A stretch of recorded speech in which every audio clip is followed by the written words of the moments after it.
Good morning all of you. हमारे YouTube channel geography junction पे आपका हार्दिक स्वागत है। आज हम पढ़ने वाले हैं कि जो अपन ने पढ़ा था कि औद्योगिक प्रदेश पढ़े थे, तो विश्व स्तर के तो अपन ने पढ़ा था जापान का जो औद्योगिक प्रदेश है और उनकी जो मुख्य पेटियां कौन कौन सी थी उनके बारे में। आज अपन पढ़ने जा रहे हैं जो जर्मनी में कौन कौन से औद्योगिक प्रदेश है या औद्योगिक क्षेत्र है, और जर्मनी के औद्योगिक क्षेत्र को रूर प्रदेश क्यों कहा जाता है। तो इन सभी बातों के बारे में अपन अध्ययन करेंगे कि जर्मनी में कहां कहां कौन कौन से उद्योग है, उन क्षेत्रों के नाम अपन बात करेंगे। सबसे पहले बात करते हैं कि जर्मनी में एक जो औद्योगिक प्रदेश है उसका नाम है रूhr औद्योगिक प्रदेश।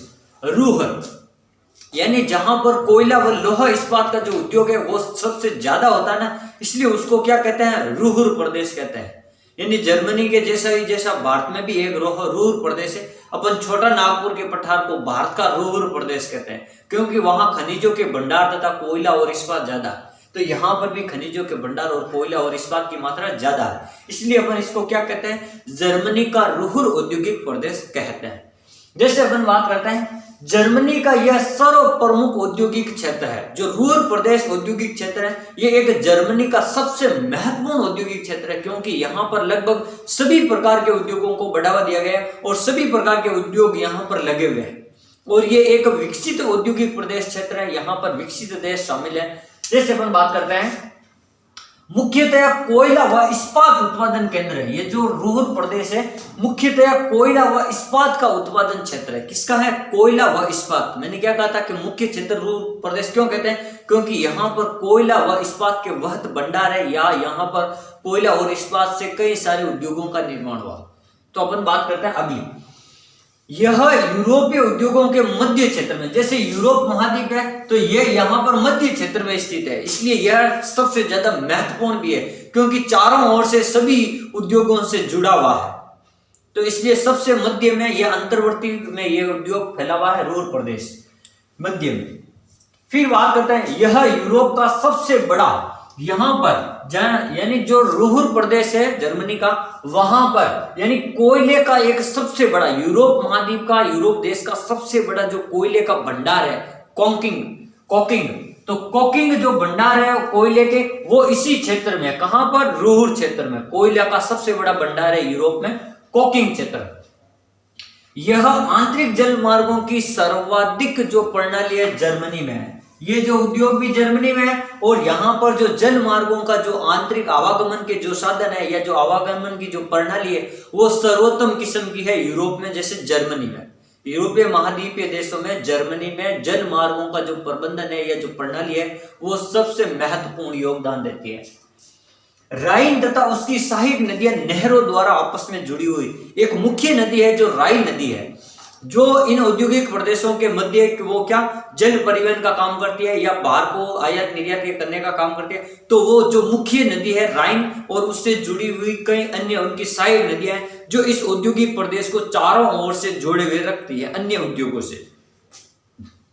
जल पोत से यहाँ सस्ता परिवहन उपलब्ध है, यानी जैसे नदी है तो नदी मार्ग या जल मार्ग के द्वारा जो परिवहन किया जाता है, जो माल ढोया जाता है, तो वो सबसे सस्ता जो साधन है, जो परिवहन का सबसे सस्ता साधन है वो जलपोत द्वारा होता है या जो अपन कहते हैं जहाजों द्वारा होता है।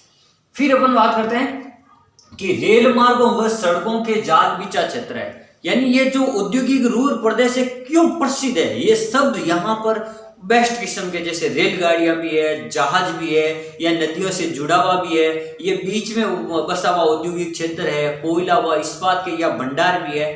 तो अगली बात करते हैं यहाँ पर रेल मार्ग और सड़कों का भी व्यवस्थित रूप से या बड़ा जाल है। यहाँ जर्मनी में सड़कों और रेल मार्गों का भी व्यवस्था अच्छी है या अपन कह सकते हैं परिवहन के साधनों के लिए जो साधन है जो अच्छे सुगम है, आवागमन के साधनों का जो जाल बिछा हुआ वो अच्छा। यहाँ रासायनिक उद्योग, यहाँ जो रासायनिक खनिज वगैरह है या सार वगैरह क्षेत्र होते हैं जिससे कई केमिकल्स बनाए जाते हैं, उनके भी उपलब्ध भंडार है। जर्मन लोगों ने विज्ञान और तकनीकी की जो समझ है, यानी जो जर्मनी के लोग हैं यहाँ जो विज्ञान और तकनीकी नई नई टेक्नोलॉजी में ये सबसे आगे है, इसलिए यहाँ पर जो भी उद्योग है उसके लिए नई नई टेक्नोलॉजी का उपयोग किया जाता है और यहाँ पर जो लोग हैं वो विज्ञान को ज्यादा महत्व देते हैं सैद्धांतिक रूप से। तो इस प्रकार फिर अपन बात करते हैं लोहे अयस्क का आयात। अब लोहे अयस्क का जो आयात है जर्मनी में, स्वीडन, लोरेन एक लोहा अयस्क क्षेत्र, कई बार पूछा गया लोरेन किसके लिए प्रसिद्ध है? लोहा अयस्क के लिए।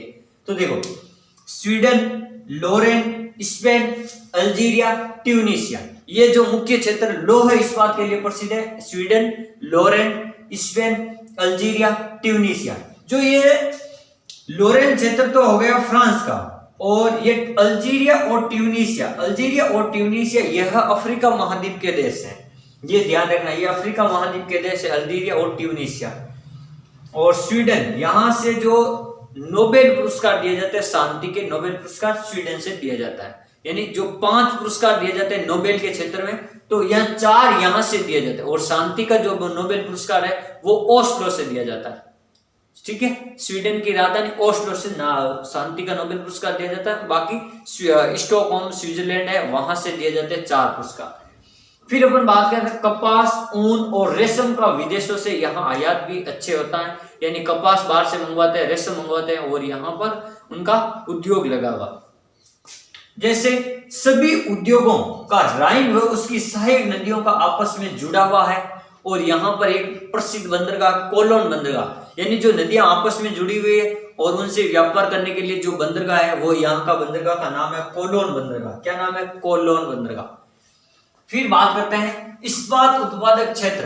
अब कौन कौन से जो क्षेत्र हैं जो इस्पात के लिए प्रसिद्ध है? जैसे एसेन क्षेत्र है, बोचम क्षेत्र है, डार्टमुड, ये कई बार पूछा गया है कि डार्टमुड क्षेत्र किसके लिए प्रसिद्ध है? इस्पात के लिए प्रसिद्ध है, लोहा इस्पात या इस्पात अपन कह सकते हैं।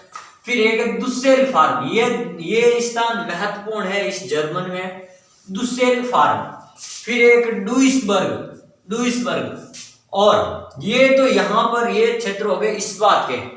अब अपन बात करते हैं यहाँ पर और कौन कौन से कारखाने हैं। जैसे छोटी मशीनें बनाने के कारखाने हैं, फिर विज्ञान के उपकरण बनाने के कारखाने हैं, युद्ध के शस्त्र, यानी युद्ध में जो शस्त्र काम आते हैं जो बनाने के यहाँ पर कारखाने हैं। फिर अपन बात करते हैं कि जैसे देखो सोलिगन है या हागेन है या रेम्सचीड है, ये भी जो शहर है ये छोटी मशीन है, विज्ञान है या अस्त्र बनाने के काम में आते हैं। ये वाले शहर यहाँ पर इनका उपयोग या उद्योग लगे हुए हैं। फिर अपन बात करते हैं यहाँ भारी उद्योग, इंजीनियरिंग उद्योग, यानी जो इंजीनियरिंग उद्योग भारी उद्योग है उनका निर्माण भी यहाँ पर, उनसे संबंधित जो उद्योग है वो भी यहाँ पर सबसे ज्यादा है। फिर बात करते हैं रेलवे इंजन, यानी रेलों के जो रेल हैं उनके इंजन बनाने के कारखाने, या रेलों के डिब्बे बनाने के कारखाने, रेलों की पटरियां बनाने के कारखाने, जैसे ये लिखा हुआ रेलगाड़ियां बनाने के कारखाने, यानी रेल से संबंधित इंजन है, डिब्बे हैं, पटरियां हैं, ये बनाने के कारखाने हैं।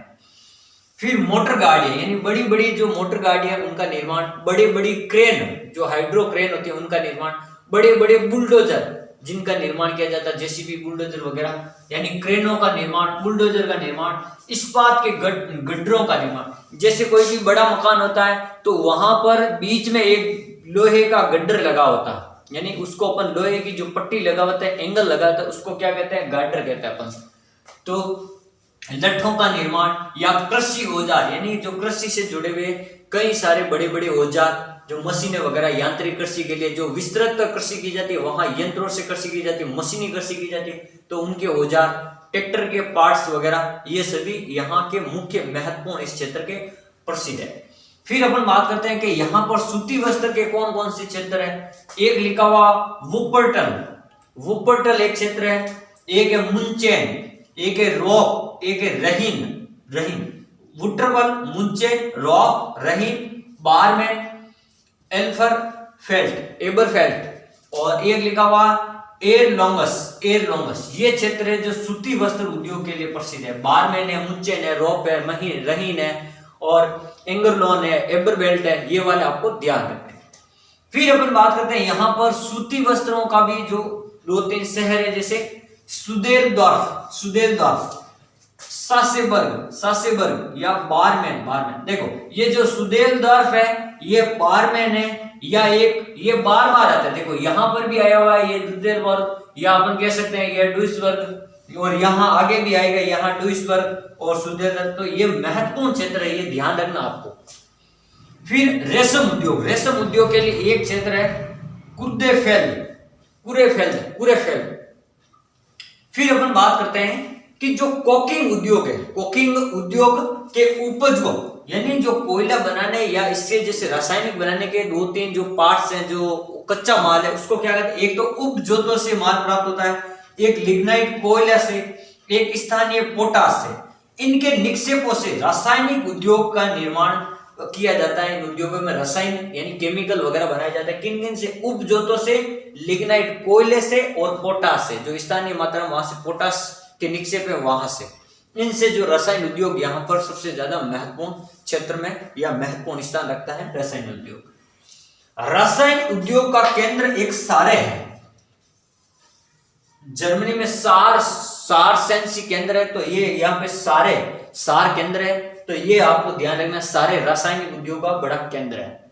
फिर अपन बात करते हैं जर्मनी का यह सर्वप्रसिद्ध उद्योग 2 बड़े बड़े केंद्र है, जैसे मैंने कहा डुइसबर्ग और दुसेल्डॉर्फ, जैसे यहां पर भी आया और यहां पर भी आया, तो ये 2 क्षेत्र दुसेल्डॉर्फ और डुइसबर्ग दोनों को ध्यान रखना। फिर सेकेंड विश्व युद्ध के बाद में जर्मनी देश ने इतनी ज्यादा प्रगति की है, चाहे टेक्नोलॉजी में हो, चाहे युद्ध के शस्त्रों में हो, या विकसित देशों की श्रेणी में हो, या अन्य कई, तो ये सेकेंड विश्व युद्ध के बाद में जर्मनी एक विकसित देश के रूप में उभरा है और उसकी जो अर्थव्यवस्था है मुख्य रूप से विज्ञान और टेक्नोलॉजी के आधार पर उभरी हुई है।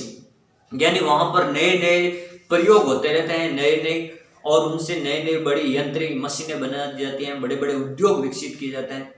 और वहां की जो जनसंख्या है, अधिकतर जनसंख्या है जो गैर प्राथमिक कार्यों में, यानी जो बड़े बड़े उद्योग है, यानी सेकेंडरी जो उद्योग होते हैं, अपन द्वितीय क्रियाकलाप कहते हैं, वहां जैसे विनिर्माण या उद्योगों में जो काम करने वाले जनसंख्या थी, तो यहाँ पर उद्योगों में काम करने वाली जनसंख्या अधिक है। Thank you.